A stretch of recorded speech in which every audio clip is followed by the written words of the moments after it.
بسم اللہ الرحمن الرحیم۔ نبی کریم صلی اللہ علیہ وسلم پر وحی کا شروعاتی دور اچھے سچے اور پاکیزہ خوابوں سے شروع ہوا۔ آپ صلی اللہ علیہ وسلم خواب میں جو کچھ دیکھتے وہ صبح کی روشنی کی طرح صحیح اور سچا ثابت ہوتا۔ پھر قدرت کی طرف سے آپ صلی اللہ علیہ وسلم تنہائی پسند ہو گئے اور آپ صلی اللہ علیہ وسلم نے غار حرا میں خلوت نشینی اختیار فرمائی اور کئی دن اور رات وہاں مسلسل عبادت اور یاد الہی اور ذکر اور فکر میں مشغول رہتے۔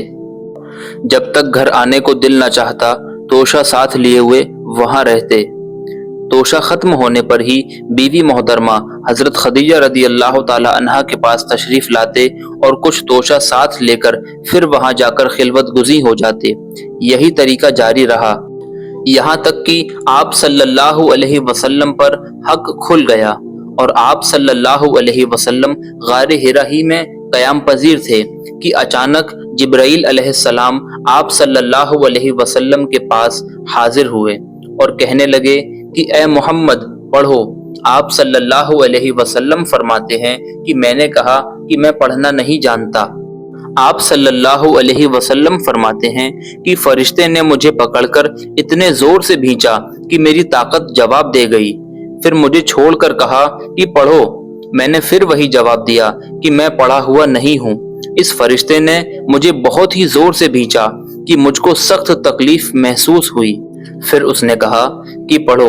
میں نے کہا کہ میں پڑھا ہوا نہیں ہوں۔ فرشتے نے تیسری بار مجھ کو پکڑا اور تیسری مرتبہ پھر مجھ کو بھینچا، پھر مجھے چھوڑ دیا اور کہنے لگا کہ پڑھو اپنے رب کے نام کی مدد سے جس نے پیدا کیا اور انسان کو خون کی فٹکی سے بنایا۔ پڑھو اور آپ کا رب بہت ہی مہربانیاں کرنے والا ہے۔ اس لیے یہی آیتیں آپ صلی اللہ علیہ وسلم جبرائیل علیہ السلام سے سن کر اس حال میں غار حرا سے واپس ہوئے کہ آپ صلی اللہ علیہ وسلم کا دل اس انوکھے واقعے سے کانپ رہا تھا۔ آپ صلی اللہ علیہ وسلم خدیجہ رضی اللہ عنہا کے یہاں تشریف لائے اور فرمایا کہ مجھے کمبل اڑا دو، مجھے کمبل اڑا دو۔ لوگوں نے آپ صلی اللہ علیہ وسلم کو کمبل اڑا دیا۔ جب آپ صلی اللہ علیہ وسلم کا ڈر جاتا رہا تو آپ صلی اللہ علیہ وسلم نے اپنی بیوی محترمہ خدیجہ رضی اللہ عنہا کو تفصیل کے ساتھ یہ واقعہ سنایا اور فرمانے لگے کہ مجھ کو اب اپنی جان کا خوف ہو گیا ہے۔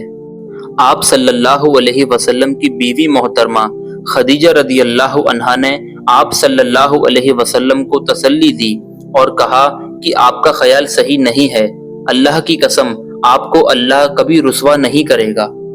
آپ تو بہترین اخلاق کے مالک ہیں، آپ تو کنبہ پرور ہیں، بے کسوں کا بوجھ اپنے سر پر رکھ لیتے ہیں، مفلسوں کے لیے آپ کماتے ہیں، مہمان نوازی میں آپ بے مثال ہیں اور مشکل وقت میں آپ حق کا ساتھ دیتے ہیں۔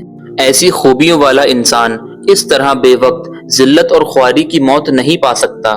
پھر مزید تسلی کے لیے خدیجہ رضی اللہ عنہا آپ صلی اللہ علیہ وسلم کو ورقہ بن نوفل کے پاس لے گئیں جو ان کے چچا زاد بھائی تھے اور زمانہ جاہلیت میں نصرانی مذہب اختیار کر چکے تھے اور عبرانی زبان کے کاتب تھے۔ چنانچہ انجیل کو بھی حسب منشاء خداوندی عبرانی زبان میں لکھا کرتے تھے۔ انجیل سوریانی زبان میں نازل ہوئی تھی، پھر اس کا ترجمہ عبرانی زبان میں ہوا۔ ورقہ اسی کو لکھتے تھے۔ وہ بہت بوڑھے ہو گئے تھے، یہاں تک کہ ان کی آنکھ کی روشنی بھی رخصت ہو چکی تھی۔ خدیجہ رضی اللہ عنہا نے ان کے سامنے آپ صلی اللہ علیہ وسلم کے حالات بیان کیے اور کہا کہ اے چچا زاد بھائی، اپنے بھتیجے محمد صلی اللہ علیہ وسلم کی زبانی ذرا ان کی کیفیت سن لیجئے۔ وہ بولے کہ بھتیجے آپ نے جو کچھ دیکھا ہے اس کی تفصیل سناؤ۔ چنانچہ آپ صلی اللہ علیہ وسلم نے اول سے آخر تک پورا واقعہ سنایا، جسے سن کر ورقہ بے اختیار ہو کر بول اٹھے کہ یہ تو وہی ہستی ہے جسے اللہ نے موسیٰ علیہ السلام پر وحی دے کر بھیجا تھا۔ کاش میں آپ کے اس عہد نبوت کے شروع ہونے پر جوان عمر ہوتا، کاش میں اس وقت تک زندہ رہتا جبکہ آپ کی قوم آپ کو اس شہر سے نکال دے گی۔ رسول اللہ صلی اللہ علیہ وسلم نے یہ سن کر تعجب سے پوچھا کہ کیا وہ لوگ مجھ کو نکال دیں گے؟ حالانکہ میں تو ان میں سچا اور امین اور مقبول ہوں۔ ورقہ بولے، ہاں یہ سب کچھ سچ ہے، مگر جو شخص بھی آپ کی طرح حق لے کر آیا، لوگ اس کے دشمن ہو گئے۔ اگر مجھے آپ کی نبوت کا وہ زمانہ مل جائے تو میں آپ کی پوری مدد کروں گا۔ مگر ورقہ کچھ دنوں کے بعد انتقال کر گئے۔